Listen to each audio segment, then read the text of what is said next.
My friend Ellie wouldn't stop tapping his flashlight like it was a drumstick. It made the beam stutter across the weeds and the busted chain link fence, like the place was flickering in and out of existence. "Dude," I said, keeping my voice low even though nobody was around. "You're gonna kill the battery before we even get inside."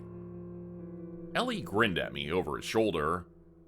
He had that look he always got when he thought he was about to be the first person to discover something, and not the "I found $20 in a jacket pocket" kind of discovery. The other kind. The dumb kind.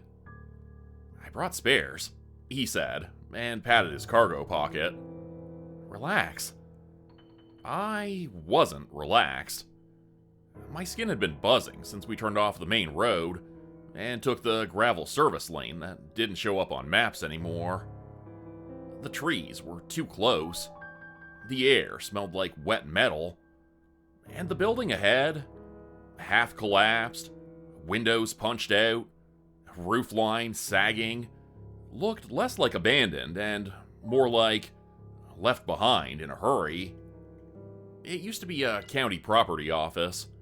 That's what Ellie said.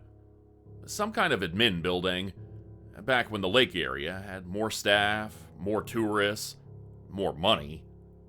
Then, there were the disappearances. Not one. Not a local tragedy people talk about for a week. More like a slow leak. A kid who didn't come home. A hiker whose truck sat at a trailhead for 3 days. A maintenance guy who walked in for a shift and never walked back out. Stuff people argued about online. Stuff adults shrugged off with, "They probably ran away," or "They probably got lost." Ellie didn't shrug. He collected it. He had a folder on his phone called Skinned Man, like it was a school project. "You're really doing the Skinned Man thing right now?" I said, and tried to sound like I thought it was stupid. Ellie's grin widened. "You say it like it's not the coolest thing in the world." "It's not," I said. "It's a creepypasta." "It's not a creepypasta," he shot back, immediate. Like he'd been waiting for me to say that. "People have actually gone missing. You've seen the posters. You've seen the candle vigil posts. That's not made up." I glanced at the gate. Someone had zip-tied a strip of cardboard to the fence. The marker was washed out by rain, but you could still read it. "Keep out. Unsafe structure." Underneath that, someone had written, in a different hand, "He's in there." Ellie shined his flashlight across it like he was reading an exhibit label. "There," he said, triumphant. "See? Even locals know." "Or locals want teenagers to stop trespassing," I said. Ellie moved closer to the gate and lifted the chain, where it had been cut and tied off. "We're not going deep. We go in, we get some footage, we leave. That's it." He said footage like this was a documentary, and not two idiots with cheap flashlights and a phone on 10%. I hesitated. I could have turned around right then. I could have told him to screw off and gone home, played games and pretended the world was normal. But I'd already followed him here. And the thing about Ellie was, if you backed out, he'd do it anyway. Alone. He'd go in, he'd get hurt, and then I'd live with that. So I stepped over the cut chain and followed him through. The weeds were taller on the inside, like the lot had been growing wild for a decade.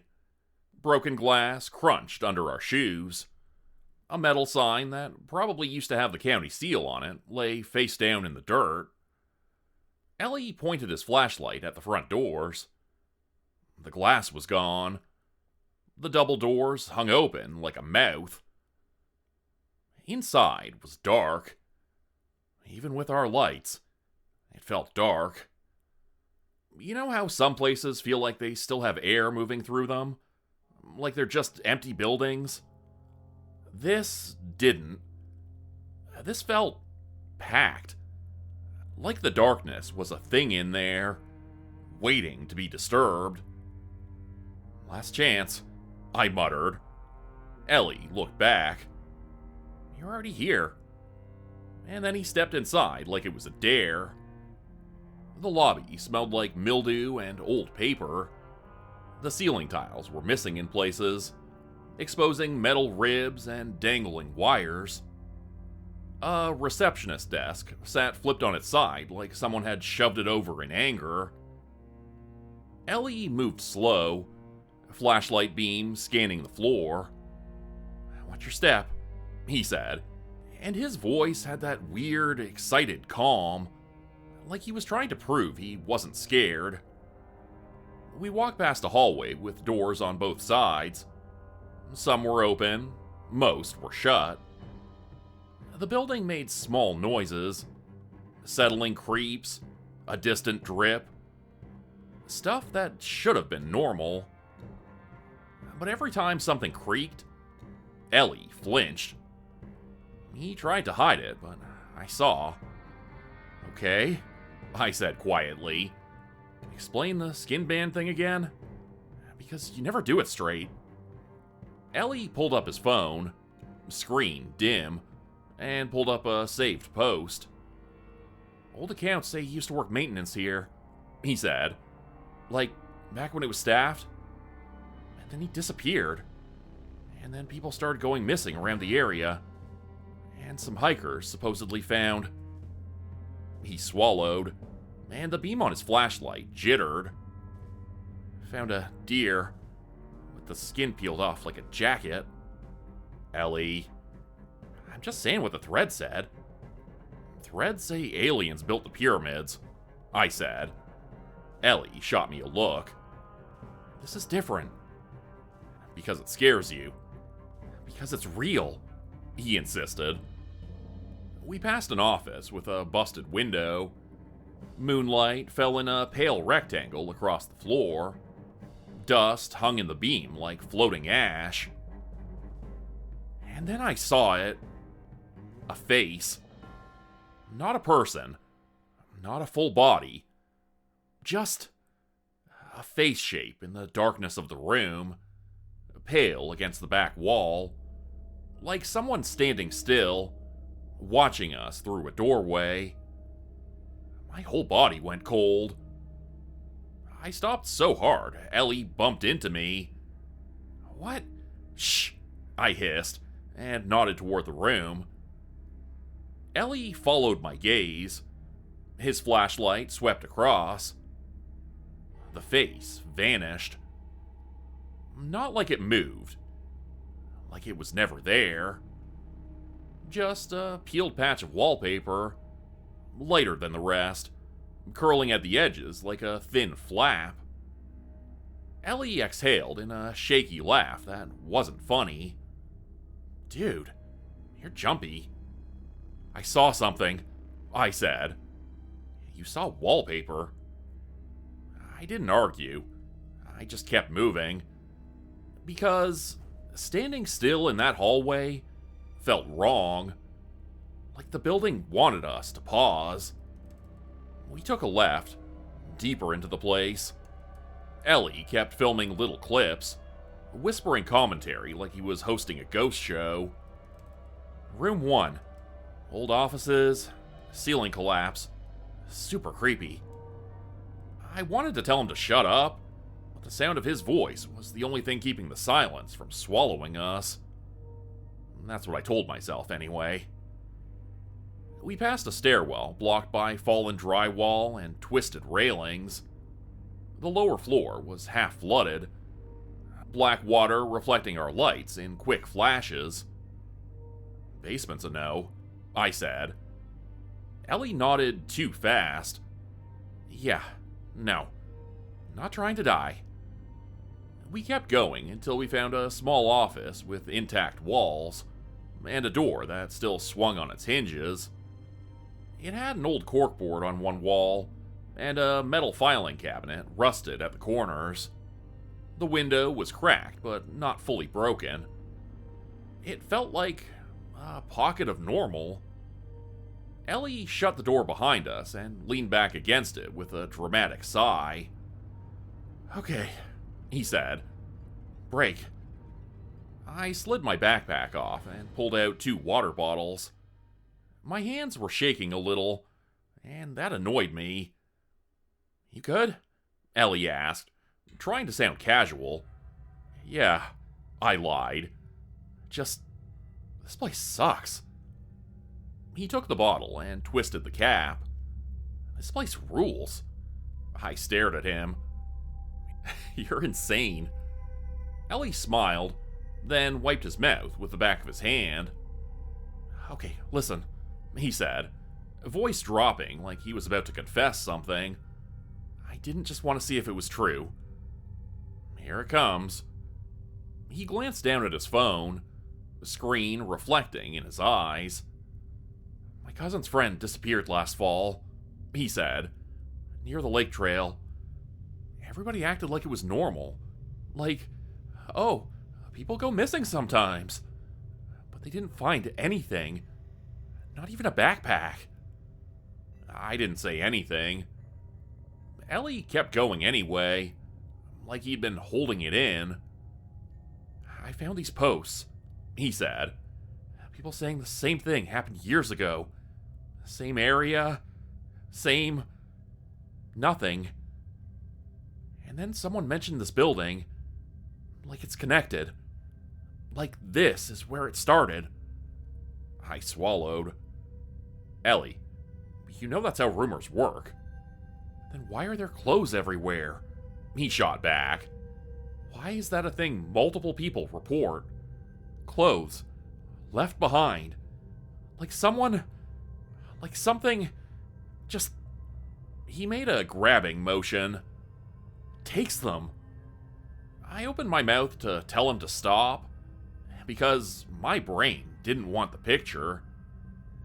That's when Ellie went quiet mid-sentence. His face changed. Not fear, exactly.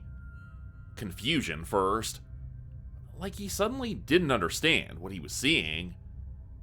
"What?" I asked, and followed his gaze down toward the floor behind the desk. My flashlight beam dropped, and my stomach dropped with it.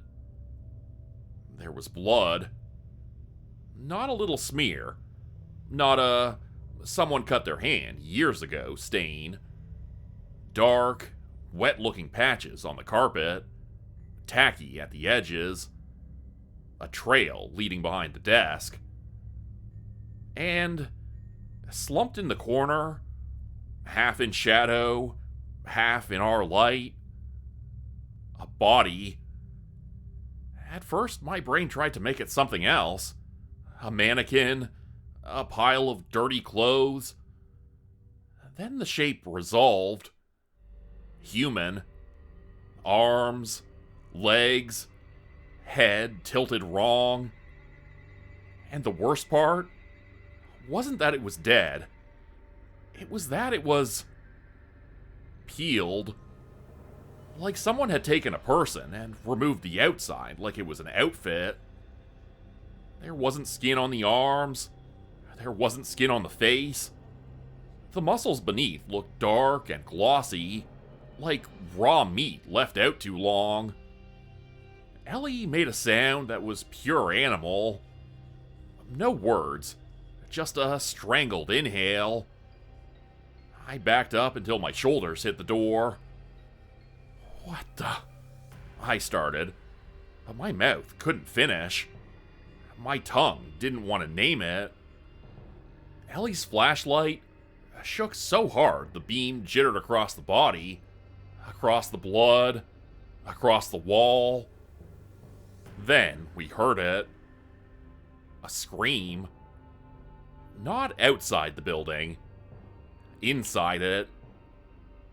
Somewhere down the hallway. Deeper. Like it was coming from behind walls. A woman again. The same kind of scream as before. Pain, not surprise. A long, raw sound that kept going like whoever was making it wasn't allowed to stop. Ellie clapped a hand over his mouth. I whispered, "We have to go. Now." Ellie didn't move. He was staring at the body, like his brain was still trying to turn it into something else. "Ellie!" I hissed. The scream cut off. Abrupt, like someone yanked a cord. And in the silence that followed, we heard something else. Footsteps. Not loud. Not stomping. Soft, deliberate steps in the hallway outside the office door. Ellie's eyes snapped to mine. We didn't breathe. The doorknob turned. Slow. The door didn't open, because Ellie had shut it, but the knob kept turning like whoever was outside was testing it. Then the knob stopped. A pause. And a voice, close enough that it felt like it was inside my ear, whispered through the crack. "Ellie." Ellie's face went paper white. He whispered back without thinking, "How?" I grabbed his arm so hard he flinched. "Don't," I mouthed. The voice outside shifted, like it was trying the sound again. "Ellie?" it repeated, and this time it sounded more like him. The same lazy tone he used when he said my name. Same rhythm, like a recording played back wrong. The doorknob turned again. Harder. The door rattled. Ellie panicked. He lunged for the desk drawer like he was looking for a weapon. Anything. The drawer slid open with a squeal, and in that split second of noise, the door stopped rattling. Silence. Then, a thump against the wood. Not a kick. Something heavier, like a shoulder, or a head. Ellie whispered, "We're not alone." No kidding. I found a letter opener in the drawer. Rusted, dull, barely a blade. But I took it anyway because holding something felt better than holding nothing. The door shuddered again. Another thump. Harder. A crack formed along the edge of the frame, where the wood was weak from rot. Ellie backed into the wall, eyes wide. I raised the letter opener like it mattered. The voice outside whispered again. And this time, it wasn't Ellie's voice or a woman's voice. It was wrong. Wet. Like speech made with a throat that didn't fit. "Open." The door slammed inward. The frame splintered. The lock snapped. The door flew open and bounced off the wall. And it stepped in. The skinned man wasn't a man the way you picture one. It was shaped like one, sure. 2 arms, 2 legs, head on a neck. But everything looked like it had been built out of something else. No skin, no hair, no features that made it human. Its body was glossy and dark and ridged in places, like exposed muscle and sinew stretched too tight over bone. The hands were too long, fingers ending in pale, sharp nails that looked more like hooked shards. Its face? I don't even know how to describe it without making it sound fake. It had no lips, no eyelids. Its teeth were visible all the time. Not because it was smiling, but because there was nothing to cover them. Its eyes were open, dry, fixed on us like two dead marbles set too deep. And it smelled like copper and rot, like an open wound left in the sun. Ellie made a noise and bolted. "Ellie!" I shouted, but he was already pushing past the desk, sprinting into the hallway. The thing moved so fast, my brain couldn't track it. 1 second, it was in the doorway. The next, it was halfway across the room, head snapping toward Ellie like it could hear his heartbeat. It lunged. I swung the letter opener without thinking.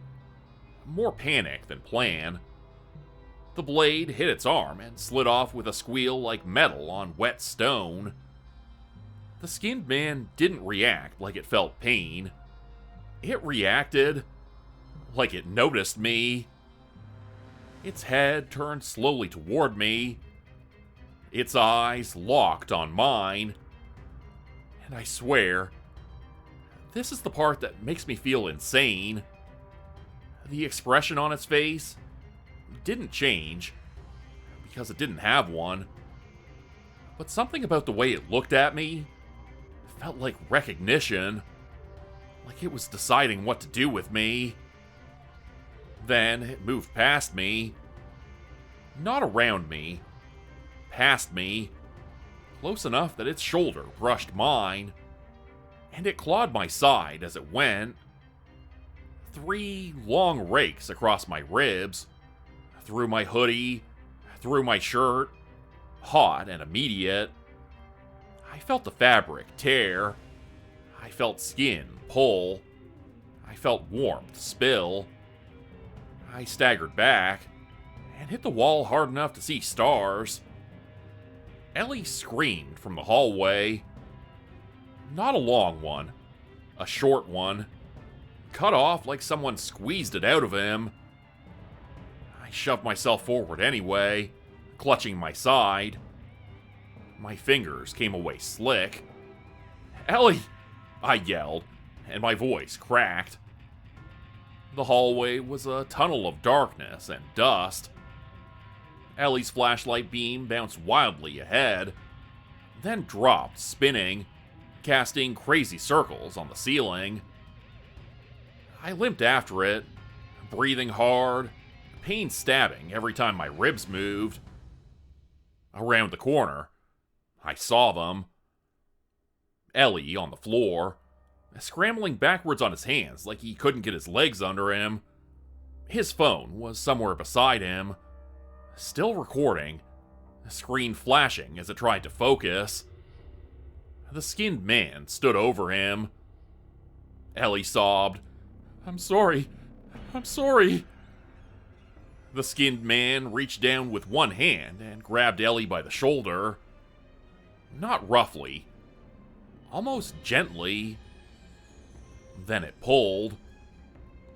Ellie's scream turned into something I'll never forget. Not because it was loud, but because it sounded like his whole body was trying to get away from itself. I tried to move faster and almost collapsed. The skinned man's head turned toward me again, like it was checking. Then, with a quick motion that was too practiced, it yanked, and Ellie's voice cut off. The hallway went quiet, except for my own ragged breathing and the tiny clicking sound of Ellie's phone, still trying to record in the dust. I stared at the thing, and my brain refused to accept what I'd just seen. Ellie's body, slumped, limp, wrong. The skinned man lifted something in its hand. Not a weapon. A sheet. Skin. I gagged.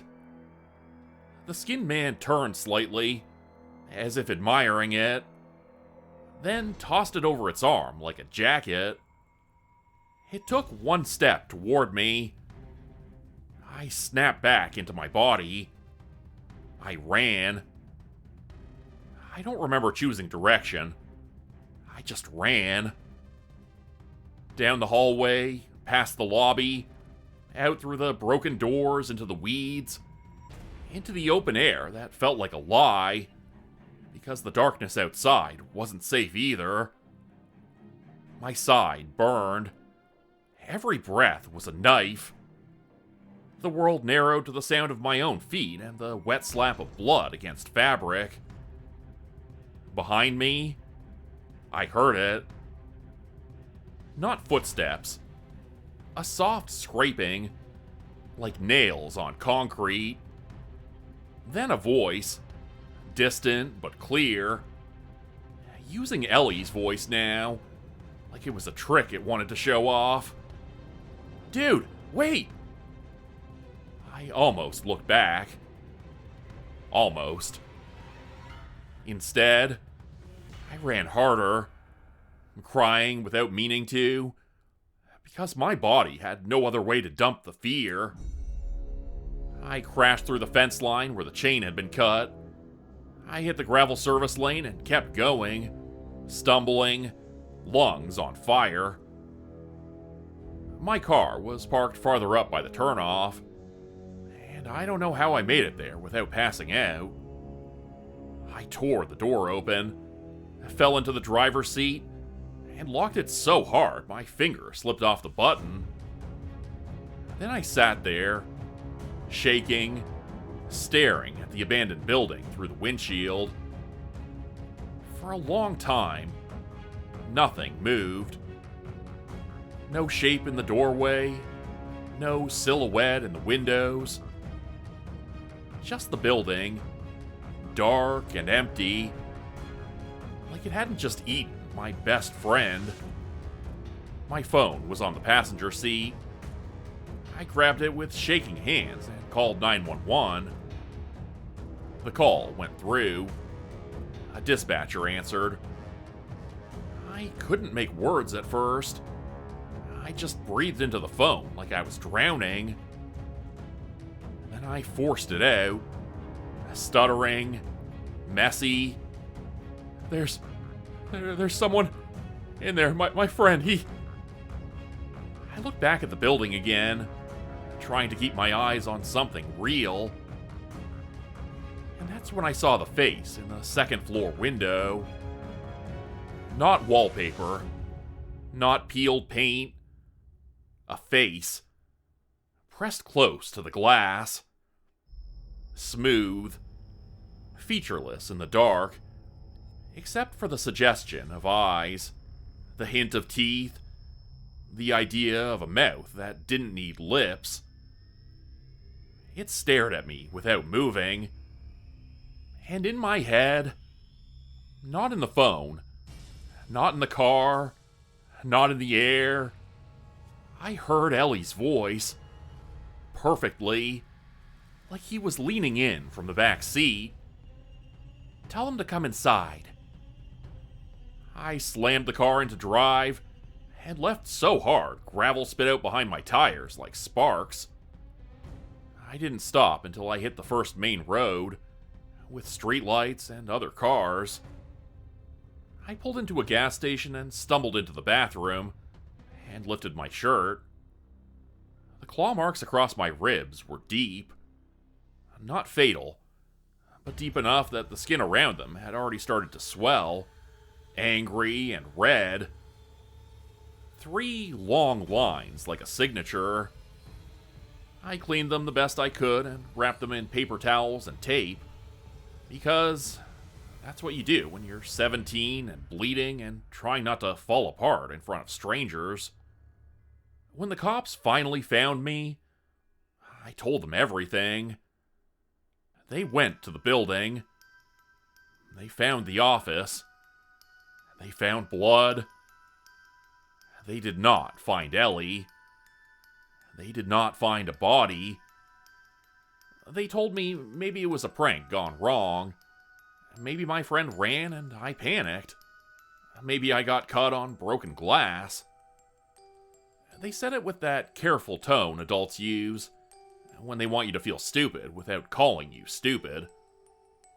A week later, I got a message from an unknown number. No text, just a video. I didn't want to click it. I did anyway. It was shaky footage from inside that office. The one with the corkboard and the filing cabinet. Ellie's phone footage. The video froze right before the skinned man stepped into frame. Then, slowly, the camera shifted on its own, like someone picked up the phone and pointed it straight into the lens. A face filled the screen. No skin, no eyelids, teeth showing, and Ellie's voice, perfect and close, whispered, "Come back. We're not done."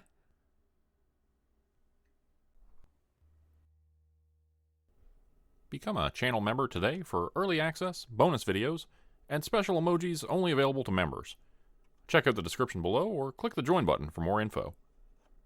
If you'd like another way to help support the channel, please consider joining my Patreon page at patreon.com/Jordan Grupe Horror. As a patron, you'll get access to bonus videos and content. You'll be credited at the end of every video going forward. And if you decide to stay for 3 months, I'll name a character after you, which will be featured in a Hollow's End story. Links to join the Patreon are in the description.